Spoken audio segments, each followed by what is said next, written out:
I'm sitting here with Mr. Chavar Smalls, brother. What's going on? What's going on, bro? Tell everybody out there who you are. I don't want to talk about you. You tell them. Well, some of y'all who may not be familiar with me, Chavar Smalls, aka YG the General. You know what I mean? Actor, rapper, artist, songwriter, screenwriter, producer. Been in the entertainment industry for a little over about 12 years now.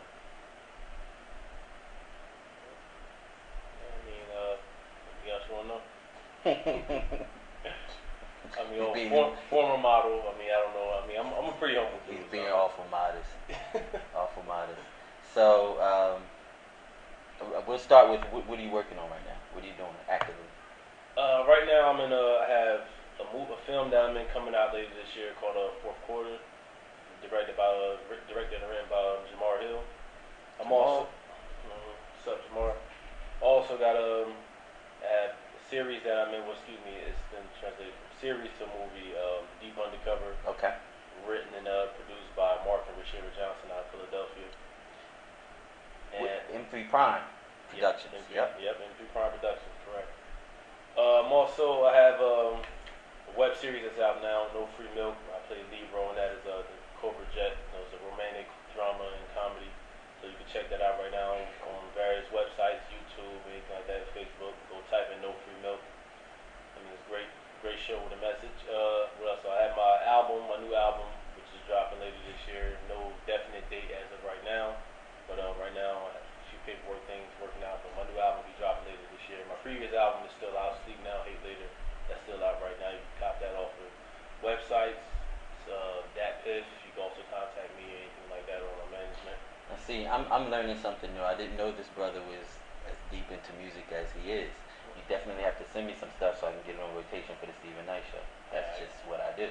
I got you. Yeah. Okay. So I always got a lot of hidden gems. So I definitely got you. I got music for all occasions. Anything from love songs to songs from deep in thought to songs that may even reflect on from my harder background and everything like that.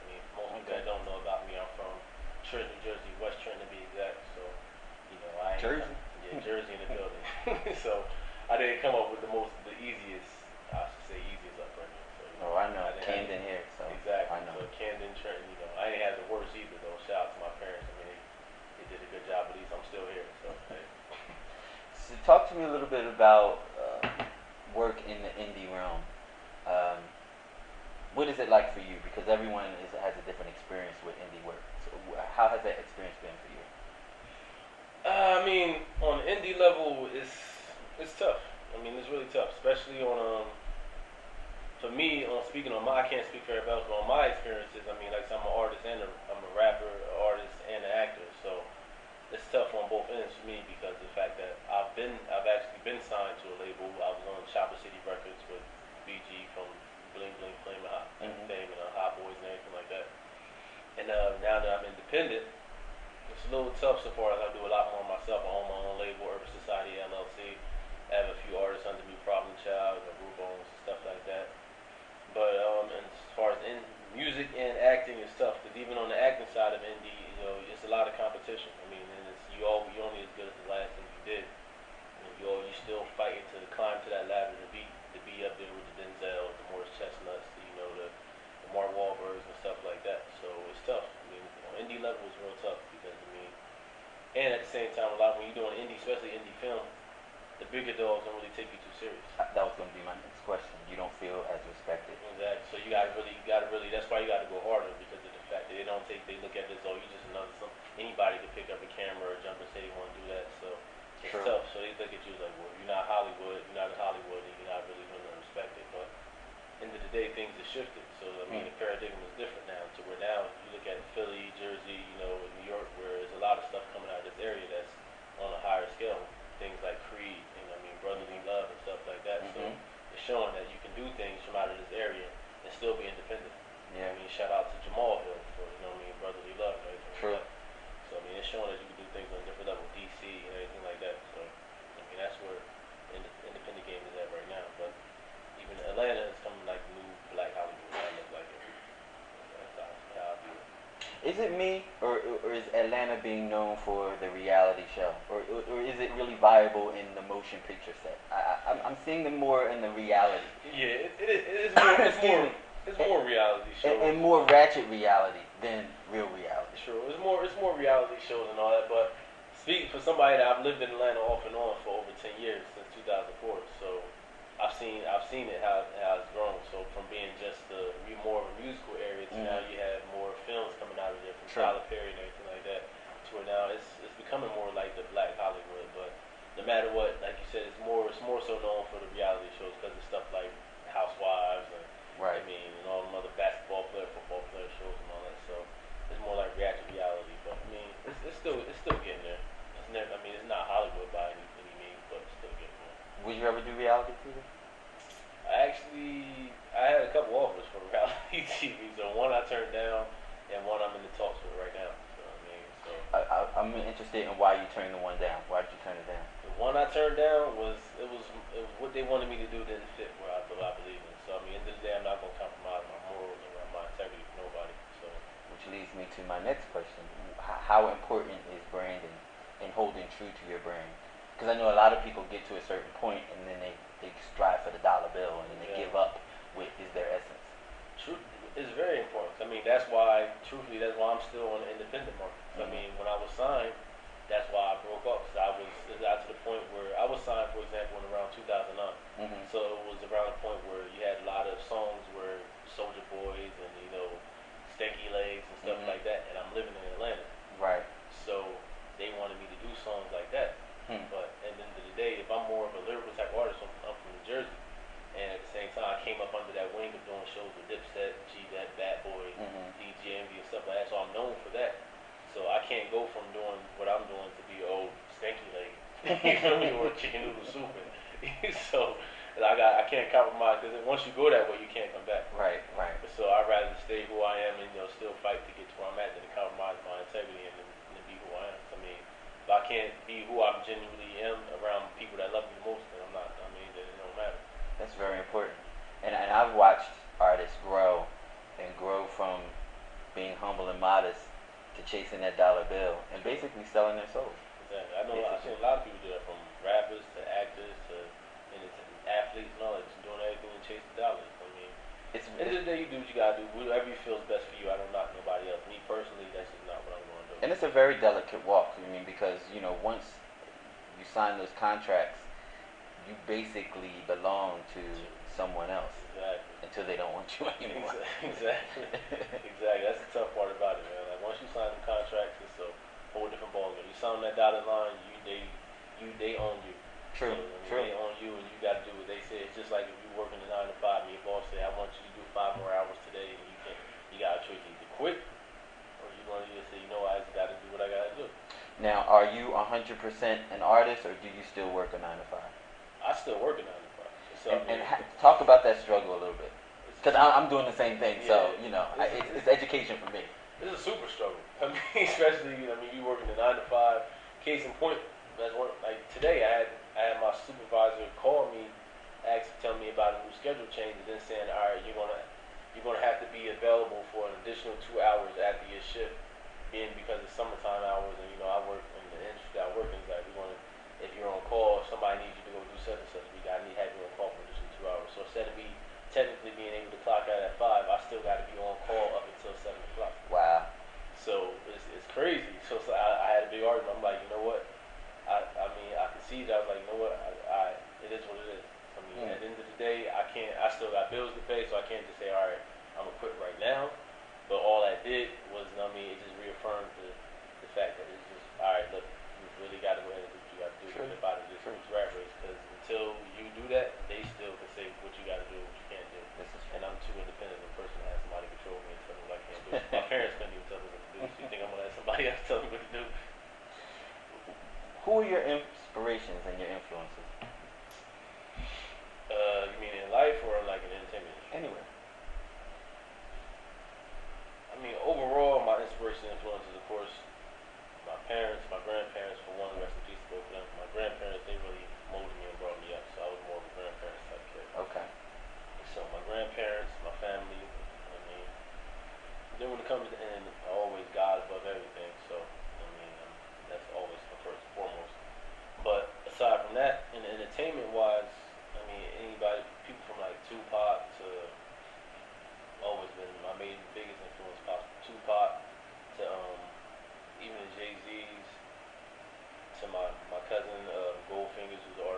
Trenton, who was actually signed to still with Noriega and Capone and everything like that. Okay. So people like that, and then acting wise, big influence of mine is like Denzel, and I would say somebody like a Mark Wahlberg, and of course Will Smith. I think Will Smith is actually one of my biggest influence overall when it comes to acting and rap because Okay. he did both and he translated it very well. So I mean that's one of my biggest influences. What came first for you, the music or the acting? It's funny, the acting came first, but Really? I strayed away from it for years, and then like music became one of my biggest love. I've been acting since I've been in elementary school. Oh wow, okay. So I've done doing plays and everything like that, and then I was actually had a agency that I was signed to when I was like 10 years old, but me bouncing between Jersey and North Carolina, that wasn't really going to work too well. So I always been acting started off first, and then I did school stuff, and even in high school I did a whole one man show by myself. In high school, you did a one-man show? Did one called I did this. You remember the Scarlet Letter? Yes. I did. I played the role of Hester Prynne and all I played all. So you adulterized yourself. Exactly. Exactly. I did all those roles by myself. Wow. I even did, yeah. So that's what got me accepted into the Mercer County Performing Arts High School. So once I did that, and then it was just a project that I did it was for English class, because you're going to read the Scarlet Letter in English. But I did that, and my teacher was like, "No way, I can't be in regular high school anymore." Wow. She was like, "You got, Wow. I have to get you in Mercer County Performing Arts." And I was like, "Really?" And it's heavy literature, and outside of the literature, to perform it would have to be heavy because the text is heavy. Exactly. That's what made you take that on at such a young age. I mean, that's a thick project with adult content. I always been different. I always been different. I just looked at it like it was something I can't really explain. Something I just woke up like we had a project where we had to write up a story, write an essay, or we can do a small little. We could do the video. We just talked about it. Mm-hmm. But I just wanted to take it to a different level. And I was like, I don't know how to do anything else but be me. So the only way I know how to do it is just to do what I'm going to do. And Okay. I just did a one man show. Like I said, it was ghetto though. So, like in the camera, you see me jump off camera and change into one costume and change back and come back on camera in another costume. But I had to do what I had to do. Like I mean, it was just me. So, but it worked. Like so It's commendable. 15, you 15, 16, do something like that. They gotta respect it. So, and it worked. I mean, that's what got me to the attention of a lot of people. Okay. So, I guess I want to ask you now, what put you on the spot? What is the key to a good audition? Being yourself. Master the literature, whatever you have to, whatever role you're doing, and just be yourself.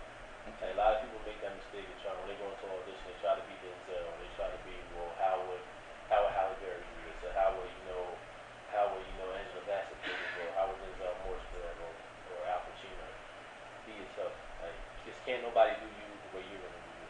That's So true. the reason you're in that audition is because they want to see what you can bring to the table, not what the next wannabe Denzel can bring to the table. That's True. the case they go put Denzel. So That's true. be yourself and just master the literature. Because once you master the words, it becomes down to you just put your emotion into those words. So that's all it is. Like, and I've been blessed to say I've never been on an audition where I haven't landed the role. Well, that is a big blessing. So I mean, whether it's been even if it's been small roles, I may have went out to audition for the lead role and didn't get it, but I still got another role in it. So I've never been in an audition where I haven't landed the role. Nice. Nice. So what would be your advice to a 15, 16-year-old trying to follow your footsteps? I guess it would be you looking back on yourself. What advice would you give yourself, or to a child today? Right. That's kind of touch because like that age range is actually where my little brothers are at, and that's they're like my son. So like that's kind of more so the role I try to keep them on is that don't do what I did. Because aside from not for nothing, aside from the entertainment stuff, I made a lot of mistakes. I got caught up in the streets and all that other goofy stuff. So my job is to keep them away from that. So don't steer away from everything, from the violence in the streets and all that. So because had I stayed away from the stupid stuff that I did, I could be a lot further in my career than I am right now. So it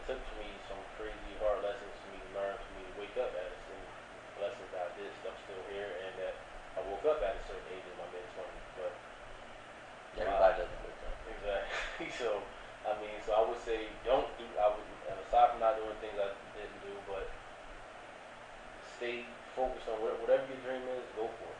Because, I mean, you only get one life. So if you want to be a firefighter, if you want to be a doctor, if you want to be an actor, if you want to be, you know, a dentist, whatever, go for it. Don't let nobody steer you away from your dreams and put your all into everything you do.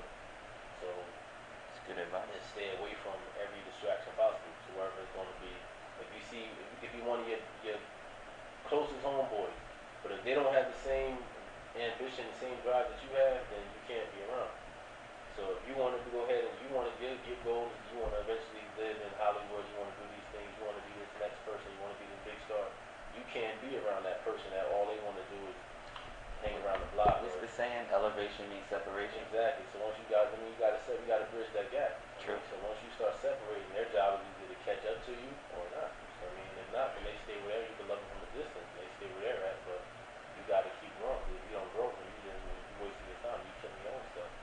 I mean, you just can't even cut your own legs off. Trying to have church up there. Nah. I mean, that's natural. I mean, my dad is a reverend. So Really? Oh, he's a PK. Yeah, so Okay. I guess that's why I strayed away for a little bit and did stupid stuff like that. Okay. All right. So, where can people follow you and find you and check out all your work? Anywhere from Facebook, you can, of course, Facebook, Chavar Small, Chavar Smalls. That's my real name, not no name on stage stuff. Or, you know. You're not Biggie's cousin? Nah, nah, not Biggie's cousin, but either that or Twitter at YG the General.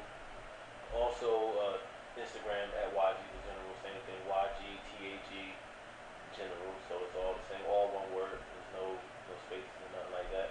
I don't have a Snapchat. I don't either. Yeah, I'm a little old school, but I believe that's a little too much access. So Too much exposure. exactly. So Snapchat, I don't really have right now, but Twitter, Instagram, Facebook, you can email me either Chavar Smalls at yahoo.com or Young Gunner Music, YUNGGUTTA Music at Gmail. Or you can contact my manager, Alfonso Boyd, also on Facebook, or his name is One Fonz on Instagram and Twitter. You're talking about all your social media. How important is social media in this day and age in the business that we're in for you? Now it's very important, super important. Like it's a lot of people that try to downplay it and say it wasn't. Like it's key. You got people that become millionaires off social media. This is true. So you got people. And I find it a way for me to lay at home in my drawers and do work. I can be in the bed and I'm working. Exactly. Before Getting the job before done. you used to look at it like you just on your phone. You know, now you can see you technically working. Yeah. So that's the key because you're working. Like social media is now working. So if it wasn't for social media, my career probably wouldn't be where it's at right now. I wouldn't. Sure. A lot of people want to know who I am. I mean, you can always, but you also have to always can't forget. You know, you got to take it back to the basics and still keep that face to face and one on one going out This and is true. going out This and is going true. out and meeting them people and doing these networking events. And because if they just know you just as a person on the keyboard, that's one thing. But when they get to put a face with a name, they get to put a personality with the name, it's This is another true. thing. So I mean, that's you still got to get out there and grind. You still got to get out there and hit these sites. Like I'm no stranger. Anybody tell you back 2 years ago, I put together my own tour and I hit from Maine to Atlanta all by myself, my own funding, everything. And I was with anybody from, that's how I got cool with anybody from Rich Boy to Polo to, you know, you name them. To, I mean, everybody, people that know me in the industry because of the fact they see this one guy out here just, no matter where I'm in the middle of I was in the middle of the hood of DC, here, slinging CDs. But that's basically the formula. That's how you do it. You get on your grind and Yeah. you push yourself. Exactly. That's how it's done. Nobody else gonna do it for you but Right. you. So, I mean, that's how they got it. And while we're talking about the whole social media aspect, I just have a pet peeve and I just need to say this. All of you want to be celebrities or stars or I guess icons. You're not going to get there if you change your social name every week. Exactly. Don't change your name Exactly. every day. Every weekend you have a new name. It's called branding. Synonymous. Stay the same. Exactly. People will find you if you stay the same. You can't be Bebop here and then Tulip over here and then Doodah the next week. Can't do that. Stay Bebop. Exactly. That's real talk. I tell people that a lot of times. Like you said, you can't. the easiest way is make all your social media aside from like maybe like even with me like I said, Twitter, Facebook, and all. Make all your social media is either one and the same one name. Right. Even if you like I said, my Facebook is Chavar Small, but also if you go on Facebook and type in YG the General, it still brings me up. Right, but because that's name. still, yeah, exactly. That's your name. Um, I'm only going to give an example, and then I'm going to get off of this because I already preached. But if I look at you on YouTube and it says Bebop, and I like what I heard, and it takes me a month to get a venue together to get you to come perform, and I go look up Bebop and you change your name to Doodad, I'm not going to find you. Exactly. I can't hire you. Exactly. Just food for thought. That's all. Exactly. And that's even with the entertainment, even with actors, like actors and actresses. I see people that they don't know what name they want to go by. I've seen actors and actresses change their name from their regular name to their middle name, or they some crazy alias. I mean, everybody all goes through it, but you got to find out who you want to be or what name you want to use and stick to it. Yeah, get it Because, together. like you said, 'cause you never know who wanted to book. Who could have saw you 2 months ago, want to book you for something. They go looking for you, they can't find you because you done changed your name from Tisha McCray to Tisha Dollbaby. And they're like, all right, well I don't see her no more, so all right, well next. So I'm gonna tell you this: there's no better feeling than walking in a room and meeting someone you've never met before, but they know you because of your social media. Exactly. They know you because they feel like they already know you because you've created a brand that they've become accustomed to. You're like family at that point. Exactly. Brand your name, stay the same. True. Exactly. Like you said, people know you from your social media and your name before they even know you. Yeah. And that's true. That's why I said it's key. And be mindful what you put out there on social True. media. Yeah. True. Once you put it out there, it's out there. Yeah. I mean, Snapchatters. Y'all know. You know who. Exactly. That's why I said it's key to make sure get out here and grind and meet these people. Right. Man, 'cause they got to put a face to the name eventually. This So, is true. like that happened to me even when I was on that tour in Atlanta. When I put that tour together, I bumped into some heavy hitters in major people's camp that like from the two like I'm associated with, like with people that's associated with like platinum, multi-platinum, two chains type people. And I'm just trying to handle my CD, just slinging on my regular grind. He's like, he saw, he's like, oh, I know who you are. Exactly. I'm like, yeah, you don't know who I am. I'm like, stop BS. He's like, nigga, you from Jersey, right? I'm like, that's a good feeling. Yeah, that's a good feeling. And he's like, man, trust me, I'm paying attention. Like, all right, so I'm obviously doing something. You're on the radar. Exactly. So, and we've always had that relationship since then. I mean, like, it's just all about getting out there and grinding and building. So, This is true. like I said, market your name, brand your name. Your name is everything. And This is true. Your name is what's going to be the difference between you making those millions or you just sitting there and being that person that could have, should have, would have, and never made it somewhere. So. True. Anybody you want to shout out? I want to shout out. I mean, it's too many names. I got a lot of people that support me, that's behind me. So I don't want to make nobody feel left out. So I'll just say shout out to everybody that you know who you are, that support me, that believe in me, that love me. I love y'all back. Shout out to the whole Jersey, Philly, tri-state area, New York. I got a lot of people in New York. Shout out to the whole Connecticut, DC. I mean, just shout out to everybody that's always behind me. Like first and foremost, importantly, shout out. I mean, I got to give thanks to God because once that, nothing would be possible. So aside from that, I mean, and of course, just everybody that believe in me, keep supporting me, believe in me. Shout out to my man Chike here for having me on here. Absolutely, bro. I mean, that's definitely, I appreciate that to the fullest. So. Check him out, Chavar Smalls. Look him up. You won't be sorry.